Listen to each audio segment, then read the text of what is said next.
Об открытии туристического сезона в Коми говорили в общественной приемной Коми. Какие программы приготовлены для жителей и гостей республики, рассказали представители туроператоров и турагентств, гостевых домов и баз отдыха региона. Туристическая карта в калейдоскопе событий в репортаже Анастасии Тюрниной. Туризм в Коми прежде всего экологический. О природных достопримечательностях можно рассказывать много. Визитная карточка региона, безусловно, Мань-Пупунер. В народе говорят, его увидеть обязан каждый турист. Видимо, поэтому туры к столбам выветривания раскупают за полгода до начала сезона. Но удачу можно попытать и сейчас, говорят представители агентства по развитию туризма и продвижения Коми. Столбы выветривания на плато Мань-Пупунер находятся на территории Печора-Ивычского природного заповедника. Если на Мань-Пупунер попасться у нас не получилось, то всегда можно посетить удивительную лосиферму в поселке Якша. Удивительна она тем, особенно в летний сезон, так как весной осуществляется отел, и летом вы как раз-таки можете приехать и увидеть маленьких лосят, и приятно провести с ними время, оказаться в этих гостевых домах, когда вы просыпаетесь с утра, и лосенок или лось взрослый может вам прям в окошко заглянуть и поприветствовать вас с утра. Пожалуй, самая доступная локация для туристов – Параськины озера. Природный заказник находится вблизи Ухты. Добраться до него достаточно просто. Центром притяжения туристов в этом сезоне становится и Ухта. Наша любимая Ухта, куда мы с удовольствием возим разные группы. Сейчас такой повышенный спрос на Ухту, и этот спрос нам позволил сделать два направления. Ухта для молодых, активных, для тех, кто не боится и ждет какого-то драйва от одного экскурсионного дня. И второе направление – это социальная экскурсия, это история для пенсионеров. Сегодня мы запустили пока два продукта социальных – это Ухта и это ботанический сад. На самом деле на карандаше еще два продукта, ориентированных конкретно на этих людей, на золотой возраст, потому что они достаточно активны и хотят путешествовать.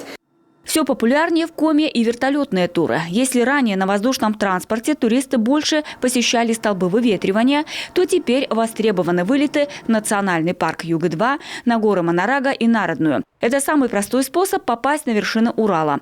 В этом году открыл свои двери для всех желающих гостей национальный парк Кайгородский. Одним из самых популярных маршрутов туристов остается Ульяновский монастырь в Усть-Куломском районе. А уже в эти выходные в Ударском районе пройдет традиционный фестиваль «Коми-книга». В Печоре, Черенянь, в деревне Кирчомья, Пыжагаш. В июле ждут гостей на праздник Лузадор-Сагаш. Самые самобытные события тогда же – это Луд в Ижемском районе, затем Усть-Сылемская горка. Много туристических локаций вблизи Сыктывкара. Скажем, в эти выходные в Финно-Угорском этнопарке пройдет фестиваль «Белая ночь». Там прославят характерные нашему региону «Белые ночи».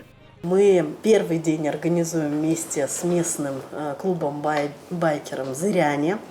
К ним приезжают в гости более 70 байкеров с разных территорий России. У них стартует большой автопробег в Нарьян-Мар.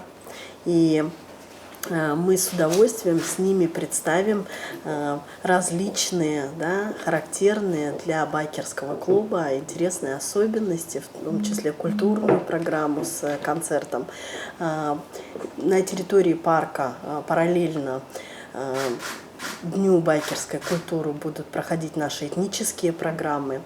Во второй день, 25 июня, этот день посвящен ценителям бардовской культуры.